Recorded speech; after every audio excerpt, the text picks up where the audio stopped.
Alright, guys, nandito tayo sa Okada, Pacquiao Elordi Awards. Kasama natin si Leonard Sirco. Nakalimutan natin ito, i-congratulate kagabi personally. Congratulations ulit. Thank you, Sir Pao. Maraming salamat sa pag-congratulate sa akin at pag-interview na rin. Bro, yung laban mo nga against the Chinese, actually it's very competitive. Nakita na talaga namin yung Matrix. Gusto ko lang sabihin, from the start na nakausap kita hanggang ngayon, ang laki ng pinagbago ng skills mo. At nanood pa si Mauricio Sulaiman sa pagkapanala mo. How do you feel about your win last night? I feel good. Yung Chinese boxer, hindi ko rin siya ma-finish kasi sobrang tibay din. Kinakain nilang yung suntok ko. At sobrang tibay. Wala akong masabi. Sobrang tibay niya. Pero may idea ka ba sa Chinese boxer bago mong labanin? Wala akong idea. Akala ko nga yung mga boxer ng mga Chinese is hindi sila mga tough guy. Pero kagabi ko nalaman matitibay rin talaga sila. Kumakain ng mga suntok. Pero actually, nakausap ko yan bago. Sabi niya, napanood ka daw niya sa podcast. So, sabi ko, lugi. Kasi, kilala ka niya, siya hindi mo kilala. How do you prepare pag mga ganun, mga hindi mo masyado? Ang hirap, hindi mo na-scout yung kalaban mo. Tinignan ko naman yung mga video niya. Kaso lang, hindi ganun karami. Pero, nakakuha naman ako ng mga data. So, ayun yung naging plano ko ayun yung mga kinuha ko para pagplanuhan yung game plan ko. Meron ka ba, nandito tayo sa Elordi Awards, Pacquiao Elordi. Meron ka bang awards na makuha ngayon?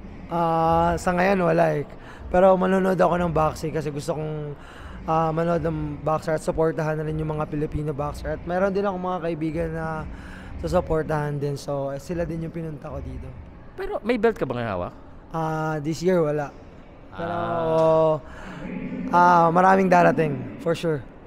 Hindi, actually, you're in good hands at saka tingin ko soon, ikaw naman ang pag-uusapan natin. Pero mga ilan laban kaya bago namin inaabangan namin na kailan ba makakalaban ng mga title shot ulit or world champion? Sa tingin mo? Actually, sa laban hindi ako nagfo-focus eh. Nakafocus ako sa grind, nakafocus ako sa every training, nakafocus ako sa pag-improve ng skills ko in every aspect.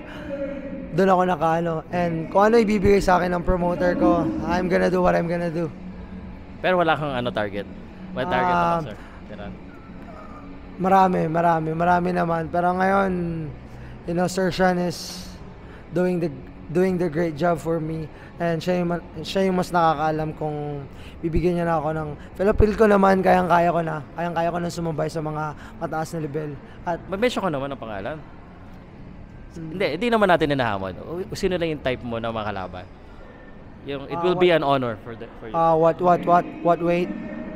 Ikaw, ano ba? 120, ano ka ba naman? Pwede ako 122, pwede rin ako 126. Pero, syempre, my dream fight, it's Inoue. Pero, yeah, pinagtatrabahuan ko siya ngayon. Hindi siya ngayon, pero alam ko one day, because I'm grinding, I keep working hard every single day, every single training. So, I know na sana dumating yung time na bibigyan ako ng pagkakataon. Good, binigyan mo akong title. My dream fight is Inoue, Leonard Sirco. Para shoutout, tsaka congrats pa rin kagabi. Shoutout mo sa mga fans mo at tsaka haters mo kung sino mo gusto ko pasalamatan. Maraming salamat sa mga fans ko kung meron man. Maraming salamat sa pag-support niyo sa akin kagabi. At sa mga nag-aabang ding matalo ako kagabi, maraming salamat sa inyo. Ngayon, Inoue ang abangan nyo ha. Gusto nyo pala kalabanan sa inyo, dream fight. Yeah, that's my dream, Sir Bao. Thank you so much. Thank you, bro.